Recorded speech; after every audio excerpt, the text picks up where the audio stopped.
ሰላም ጤና ይስጥልን የሀበሻን ስታርስ ቤተሰቦች እንደምን ቆይታችኋል? በዛሬው ፕሮግራማችን ስለ አርቲስት ሎሬት አፈወርቅ ተክሌ የምንነግራችሁ ነው። የሀበሻን ስታርስ ቤተሰቦች ሰብስክራይብ ማድረጋችሁን እያስታወስናችሁ ቀጥታ ወደ ፕሮግራማችን እንሻገራለን። አፈወርቅ ተክሌ በ1924 እንደ አውሮፓውያን አቆጣጠር በኢትዮጵያ ተወለዱ። ከልጅነታቸው ጀምሮ ብርቅዬ ተሰጥኦ ነበራቸው። ከውበት፣ ከቀለም፣ ከጥልቅ ትርጉም ጋር ትልቅ ቁርኝነትም ነበራቸው።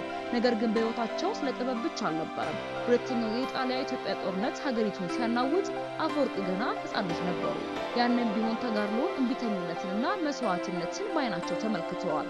እነዚህ የቀደሙ ገጠመኞች የኋላ ኋላ ለጥበባቸው ጥንካሬን፣ ጥልቀትንና ስሜትን ሰጥተዋቸዋል። አፈወርቅ ተክሌ በአንድ ቦታ አልተገደቡም። ወደ አውሮፓ ተጉዘዋል። በእንግሊዝ ሀገር በሚገኘው በታዋቂ የማዕከላዊ ስነ ጥበብና የእጅ ስራ ትምህርት ቤት ወይንም ሴንትራል ስኩል ኦፍ አርት ኤንድ ክራፍትስ ጨምሮ ጥበብን አጥንተዋል። እስቲ አስቡት፣ አንድ ኢትዮጵያዊ ሰዓሊ አውሮፓ ውስጥ ሆኖ የምዕራባውያንን ዘዴ እየተማረ ነገር ግን ስሩን ለመልቀቅ አሻፈረኝ አለ። ብዙዎች የአውሮፓውያንን ስልት ሲቀዱ፣ አፈወርቅ ግን የተለየ ነገር ነበር ያደረጉት። የኢትዮጵያ ማንነት ከዓለም አቀፍ ጥበብ ጋር አዋህደው ልዩ ያደረጋቸውም ይሄ ነበረ። ትምህርታቸውን እንደጨረሱ ደፋር ውሳኔ ወሰኑ። ወደ ሀገራቸው ተመለሱ። ብዙዎች ለሙቸትና ለዝና ሲሉ ከባህር ማዶ በሚቀሩበት ወቅት አርቲስት አፈወርቅ ግን ኢትዮጵያን መረጡ። ለምን? ምክንያቱም ተልዕኳቸው ከራሳቸው በላይ ስለነበር ነው። የሚፈልጉት የራሳቸውን ስራ ብቻ ሳይሆን የኢትዮጵያ ስነ ጥበብን መገንባትም ነው። አርቲስት አፈወርቅ ተክሌ በሚያስደንቁ የግድግዳ ስዕሎቻቸውና በመስታወት ላይ በሚሰሩ ስራዎች ታዋቂ ነበር። ከታላላቅ ስራዎቻቸው አንዱ በአዲስ አበባ በሚገኘው በአፍሪካ አዳራሽ ውስጥ ይገኛል። እዚያ ያለው ግዙፍ የመስታወት ጥበብ በአፍሪካ ካሉ ታላላቅ ስራዎቻቸው አንዱ ተደርጎ ይቆጠራል። ስራው የሀገሪቱን ታሪክ፣ ያለፈውን ተጋድሎዋን፣ የወደፊት ተስፋን ይተርካል። ግን ብዙ ሰው የማያውቀው ነገር አለ። አፈወርቅ ብዙዎቹ በራሱ ገንዘብ ነው የሚገነባቸው። አዎ፣ ድጋፍ ከመጠበቅ ይልቅ የራሳቸውን ጥሪት ለጥበቡ ያውላሉ። አዎ፣ ጥሪት ለጥበቡ አውለዋሉ። ይህ ትልቅ ቁርጠኝነት ነው። አርቲስት አፈወርቅ ተክሌ ትርጉሙ ሙሉ በሙሉ ለመረዳት ዓመታትን የሚፈጅ ጥልቅና ምሳሌያዊ ስራዎችን ሰርተዋል። የመኖሪያ ቤቱን ወደ ሙዚየምነት በመለወጥ ቪላ አልፋ የተሰኘ የጥበብ አሻራቸውንም አኑረዋል።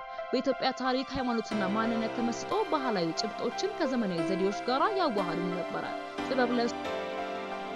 ጥበብ ለነሱ ጌጥ ሳይሆን መልእክትም ነበር።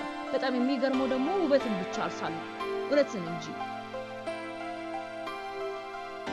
አፈወርቅ ተክሌ ሰዓሊ ብቻ አልነበሩም፣ ፈላስፋም ጭምር እንጂ። አፍሪካ የራሷን ታሪክ በራሷ አይን መናገር አለባት ተብሎ ያመን ነበረ። በሌሎች ሳይሆን፣ በመስለል ሳይሆን፣ በሁለተኛ ማንነት ስራዎቹ ኩራትን፣ ጥንካሬና ክብርን የሚያንጸባርቁ ነበሩ። ይህም ዓለም ለአፍሪካ ያለውን አመለካከት የሚሞግትም ነበረ።